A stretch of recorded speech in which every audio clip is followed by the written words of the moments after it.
Steve Jackson là một công dân Anh làm việc và sinh sống tại Việt Nam, đã có những chia sẻ thật lòng về những gì đã xảy ra ở Việt Nam trong mùa dịch Covid. Anh đã đăng tải lên medium.com là một website được xây dựng bởi nhà đồng sáng lập Twitter, nơi mọi người có thể tự đăng tải bài viết của mình để mọi người trên khắp thế giới cùng đọc và đánh giá.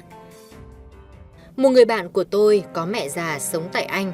Cô ấy nhắn tin online với tôi kể về những cái chết từ từ đang ảnh hưởng đến mọi người thế nào khi dịch Covid-19 lây lan mạnh. Cô ấy nói với tôi rằng mình đã phải rất vất vả chống chọi lại những ảnh hưởng của đại dịch này. Tôi phải thừa nhận rằng đến bản thân tôi cũng mất ngủ vì những gì đã diễn ra. Thậm chí những điều nhỏ nhoi nhất cũng có thể khiến tôi xúc động trong mùa dịch Covid-19. Tôi chẳng thể nghĩ về tương lai quá xa bởi dường như mọi thứ đang vô cùng tăm tối khi dịch Covid-19 bùng phát. Sau khi bùng nổ tại Vũ Hán, Trung Quốc, dịch Covid-19 nhanh chóng lan đến Việt Nam. Phòng khám nhỏ của chúng tôi buộc phải đóng cửa. Việc đeo khẩu trang trở thành bắt buộc và chính phủ nhanh chóng kiểm soát việc đi lại của mọi người.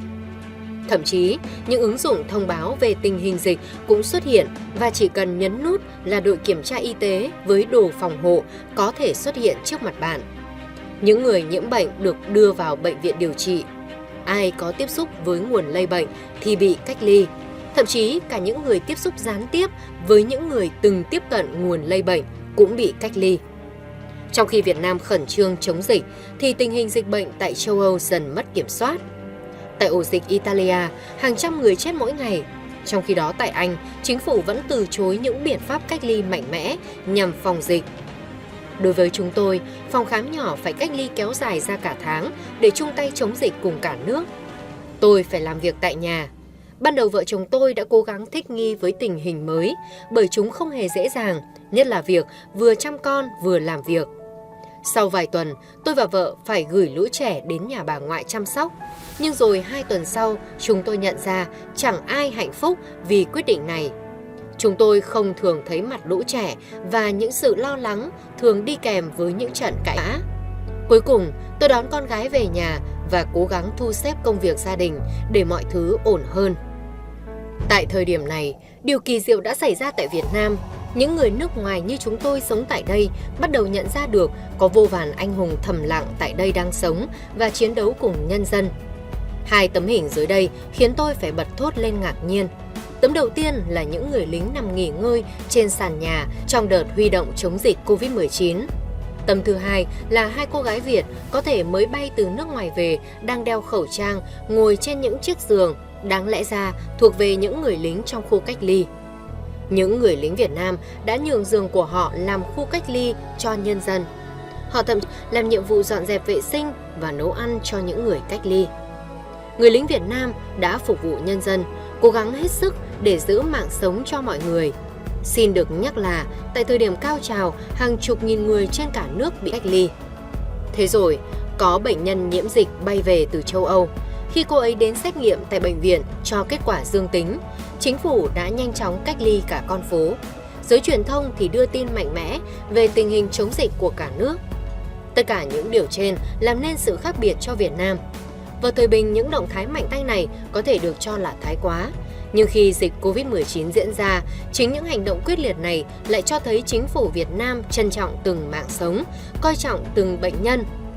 Cho đến thời điểm hiện tại, Việt Nam vẫn chưa có ca tử vong nào vì dịch Covid-19. Hàng nghìn người Việt vẫn trở về quê hương mỗi ngày từ nước ngoài. Tất cả họ đều bị cách ly kiểm tra và ai cũng hiểu đây là điều cần thiết. Nếu bạn là một người đàn ông da trắng đứng tuổi, có lẽ bạn sẽ khó hiểu với những gì đang diễn ra ở Việt Nam. Khi mọi thứ bắt đầu, chúng tôi đã nghĩ rằng Việt Nam chẳng có đủ máy thở cho mọi người. Khi dịch Covid-19 bắt đầu bùng nổ tại đây, chúng tôi đã chắc chắn rằng quốc gia này sẽ khốn đốn vì đại dịch. Ít nhất thì sống tại Anh cũng phát triển hơn. Tôi đã từng nghĩ mình có nên đưa gia đình về Anh. Thậm chí tôi còn chẳng dám nghĩ về tương lai tích cực tại Việt Nam. Liệu quốc gia này có chiến thắng được đại dịch?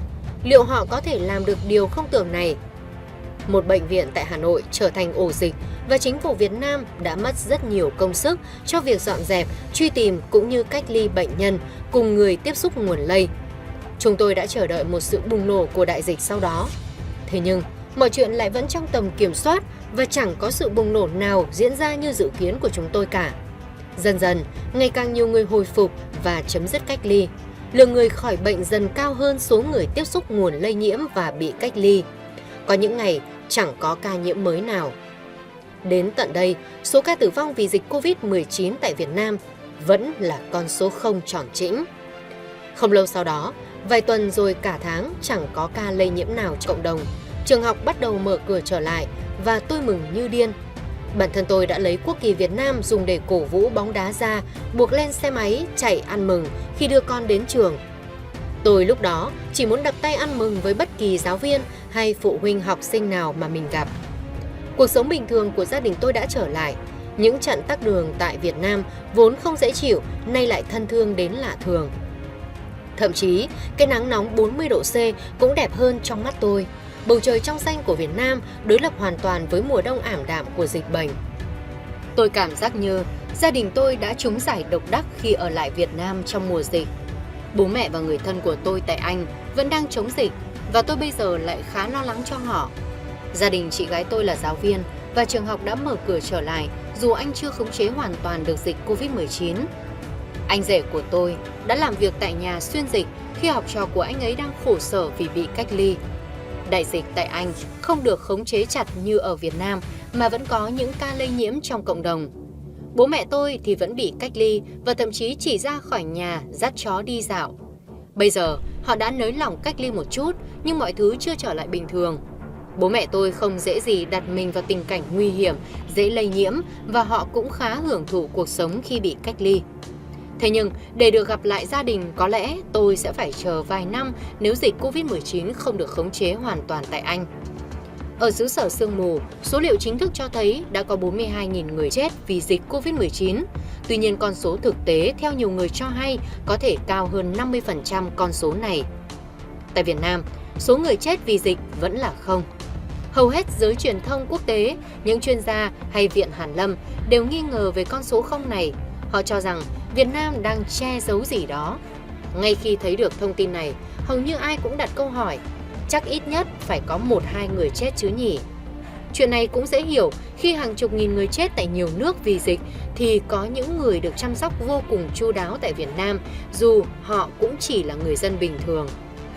Tôi xin được dẫn lời bài hát Gen Covid tại Việt Nam để khuyến khích mọi người rửa tay lẫn đeo khẩu trang. Cách đây vài tháng, tôi còn thấy phát mệt bởi chúng được phát đi phát lại khắp cả phố. Thế rồi bài hát được lan truyền khắp thế giới và đây là dấu hiệu đầu tiên cho thấy Việt Nam sẽ có những phản ứng thuộc hàng đẳng cấp thế giới trước đại dịch Covid-19.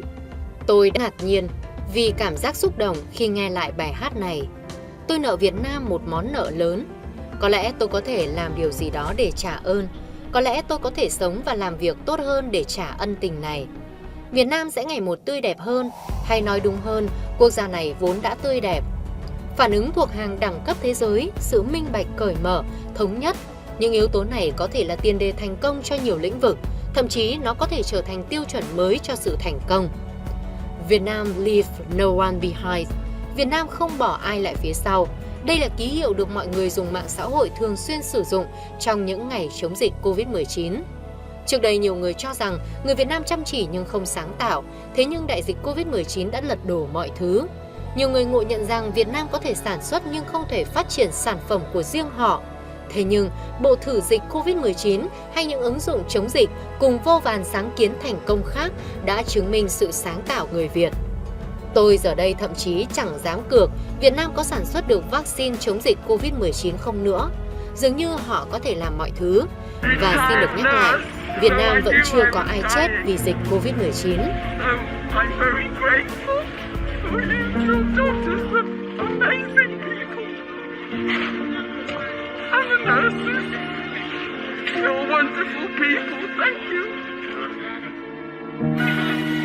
I nearly died, but the doctors saved me.